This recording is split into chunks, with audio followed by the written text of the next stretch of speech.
40-29. The Eagles stomp New Orleans. I mean, it kind of got a little. Deebo was like out there peacocking on Twitter, and then it almost got to the point where it was like he was gonna have to sweat out a late Saints comeback, but that didn't happen. The whole process behind handicapping the Saints winning this game was the ability to stop the run. But the Eagles actually rushed for a season high 242 yards. They have rushed for 870 yards and 9 touchdowns in the past 4 games. They've had 100 yards rushing in 6 straight games. They've had at least 64 yards rushing in every game this season.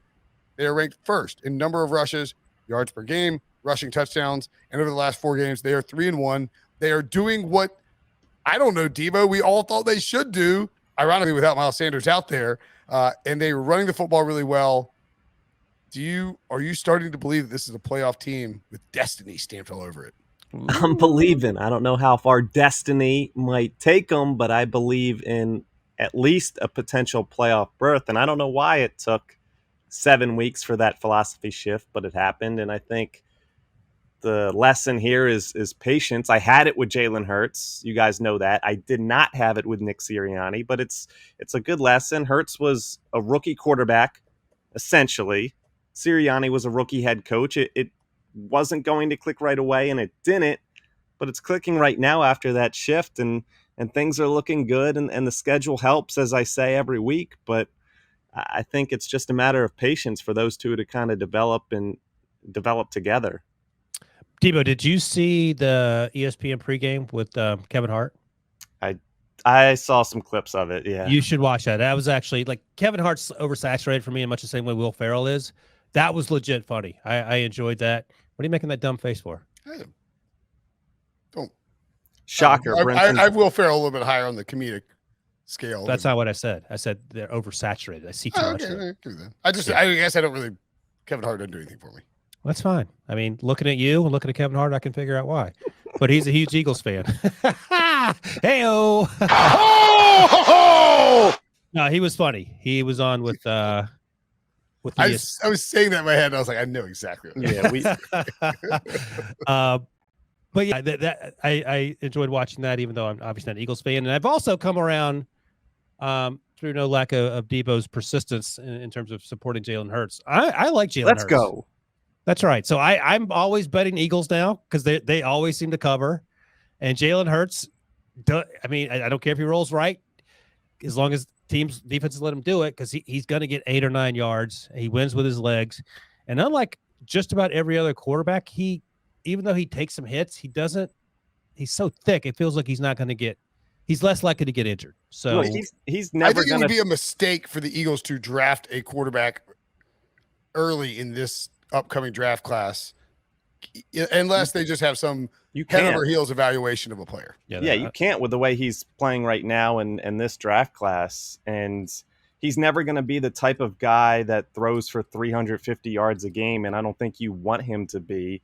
When he's throwing 20 to 25 times a game and he's running, I mean, this is my, I think, take of the week that I 100% believe in. I think already he's one of the 10 best running quarterbacks ever. What? You know how we say, like, Patrick Mahomes isn't a top 5 quarterback ever, but he's already one of the 5 best to play the position. So Jalen Hurts doesn't have the best accolades for running quarterbacks, but he's already one of the 10 best runners as a quarterback in NFL history. Dude, but I will tell you this. Like, I don't know the history. He's going to have a top 5 rushing quarterback season in NFL history. Brinson's furiously looking it up. But I will tell you this, like, during the draft process. Okay. Let me finish this. I have a list if you want to. There's another. Do you think he's better than Randall Cunningham? No. Okay. So do you have him 5 behind Mike Vick? I said Lamar top Jackson, 10. Cam Newton, Top and 10. Randall Cunningham? Top 10. I think you said top. Oh, did you say top 10 of all time? Yeah, I said top 10. Vic, Cam, Lamar, Randall, Russ, Steve Young, Fran Tarkenton, and then maybe you can throw on like Cordell Stewart. You can argue Kyler, even though I think Jalen's a better runner than Kyler. Yeah. Wait, what about Andy Dalton? Is this true that John Harbaugh is top 15 all-time rushing yards by quarterbacks? I guess so. If you're looking at that, Jim Harbaugh, not John Harbaugh. He's a better runner. Jim. I love Donovan McNabb, but Jalen Hurts. What about Steve Young? He mentioned him. Yes, Oh.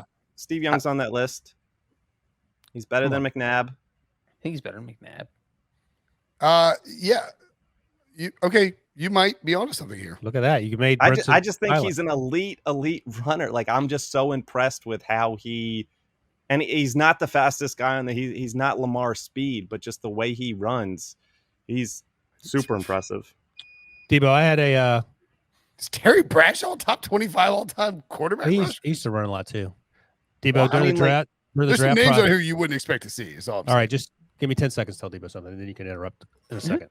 Sorry, I didn't take us down a different path than what Deebo was trying to talk about. That doesn't mean you can continue to interrupt people.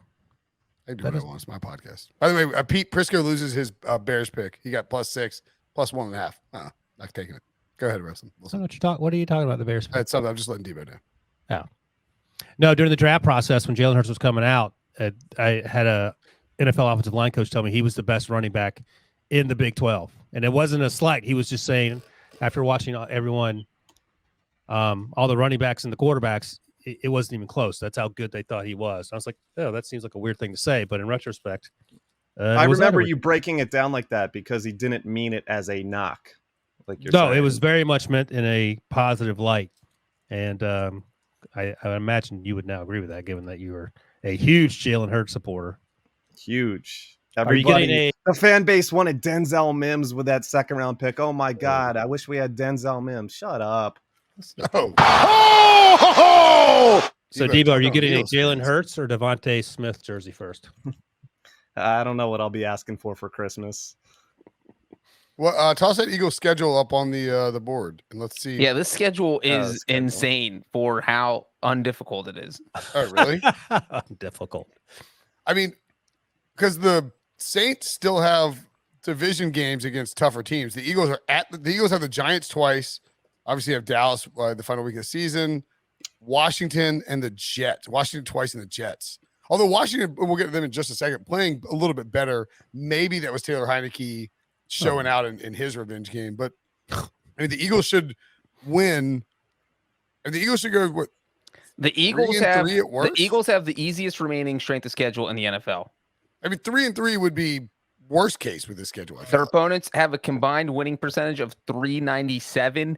The next closest is 411. What if they go 5-1? I mean, I don't it's think out there. Question. It's out there. There's a path to it. There's a path. There's a path. There's a path. 7 probably gets them in. I think. Oh, there's a path. There's a path. They could go 4-2, and then there would be a path to 9 wins. There it is. That's what I see. I see 9 wins. I see a disappointing loss in one of the Giants games. Cowboys probably aren't fighting for much in week 18, but 9 is probably my pick right now. I mean, 9 wins probably get you in the NFC playoffs. Did we mentioned the Cowboys schedule? I don't remember if we talked about it or not. Yeah, it made you stop to talk about it because you tried to skip over them. And I said it was a slap in the face to America because you were insulting America's team. I'm just trying to sort of think. So they got the Raiders, they're huge favorites at the Saints. I mean, probably a loss if you're just putting it in the books on a Thursday. Brinson, that's when I gave you the whole theory about how the Cowboys struggle against AFC teams. That's right. You did give me that. I'm trying to think.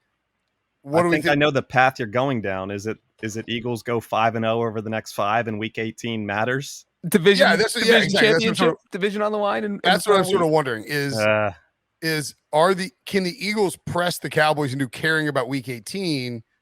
But see, the problem is I think the Cowboys have enough winnable games left that like they might be. It's tough. If the Cowboys had like one more loss, like that Vikings game a couple weeks ago with Cooper Rush, then things get a lot more interesting. If it does come down to that Week 18 matchup, I'm going to give Jerry Jones a little free advice. Have Doug Peterson do the pregame coin toss. Bring him out there. Send a message. Didn't Jeff Fisher do that once? Like he brought out all the draft picks from he wrote out all the guys who they traded. That's cold blooded. It was the RG3 trade or whatever. Yeah. He rolled out all the guys in that trade to go against Washington. The Saints. I mean, what a stunning effort against, like, again, the whole idea was that the Saints would be able to slow down the run, and that's why the Eagles would struggle, and they just got absolutely gashed in the run game. Really, a lot of good run teams didn't show up on Sunday. Yeah, run defenses didn't show up. New Orleans I don't know that. I mean, I don't know that I put too much of this. I know Trevor Siemian had 2 picks and wasn't great. They had no Alvin Kamara. I mean, that's a big deal. I put a lot into it. Trevor Simeon's 0-3. They're not winning. Right. They're just not winning with him. And they don't have. I mean, should they go sign Phillip Rivers? I mean, I don't want to be the guy who keeps bringing that up. Should they go do it? I mean, you should keep bringing it up because why wouldn't you're throwing your season away by not bringing him in? You've seen you were 5-2 and now you're 5-5 because you refuse to make a change at quarterback. Well, I mean, it does beg the. Taysom Hill was healthy for this game, right? They've got a 2-point loss to the Falcons, a 2-point loss to the Titans. If you had a competent quarterback, I think you win those games, and this one's a lot closer. Adam Troutman had a really nice game. 8 targets, 5 catches, 58 yards. That's a fantasy name to watch. Yeah, that's fantasy, but that was all garbage. This game was never close. I know you. He had an early touchdown, I think. Yeah, but it was 30-7 in the third quarter. No, right, but he scored on a catch to make it 14-7. And that was Trevor Simeon's best throw of the game. So my point is just that Adam Troutman has been heavily targeted by Trevor Siemian. If you need a tight end in fantasy, he's one to look for. Little Jordan Humphrey had a touchdown. Is it legally Little Jordan? Yeah. LIL apostrophe. And the funny thing is, not he's little. After Michael Jordan. No, he's not little. He's huge. Oh, right. Maybe he's little, like compared to the rest of his family. True. That's a good point. Like, get a tiny package. I thought Breech actually said that. Play it again. Get a tiny package. That's a layup for Deebo. Put that right on the tee for him. Deebo figured out a workaround on these drops. Yeah, took the out. Do you think like he has his monogram as like L?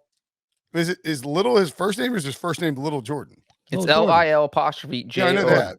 Oh yeah. So well, yeah. I mean, no one's middle name comes after an apostrophe. It's Little Jordan Humphrey. So Little Jordan, I would imagine, is his first name. Okay, so he just doesn't have a middle name. I don't know. I don't know what the guy's birth certificate looks like. He goes by Little Jordan. So I'm just wondering if he gets like his initials on, like some luggage or a shirt or something. Does he do? Right. It probably says Little Jordan Humphrey on his credit card, I would imagine. That's awesome. It is awesome. Yeah, sir, it says on his credit card. Why? What? That's his name. You guys. I know. I'm just asking. I'm just curious.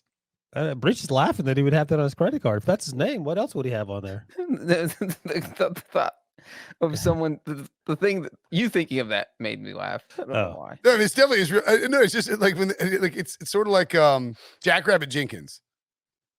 You know how Not really Little Humphrey, like Humphrey's a name and Little is like No, but Janoris Jenkins is legally having his name changed to Jackrabbit and has asked announcers to start calling him Jackrabbit. Well, I mean, is that like just as strange as the fact that this podcast, that 2/3 of us don't go by our first name? Yeah, true. Actually, all 3 of us, Wilson, Breech, and Brinson. What are you talking about? Nobody calls me Will. If somebody calls me Will, they're pissed. And I'm scared. What do you think, John? What's if I had to guess John's middle name, it's probably Doe. And that's how he avoids everything. Going from town to town. My credit card says John Doe. Exactly. All right. Smash that like button.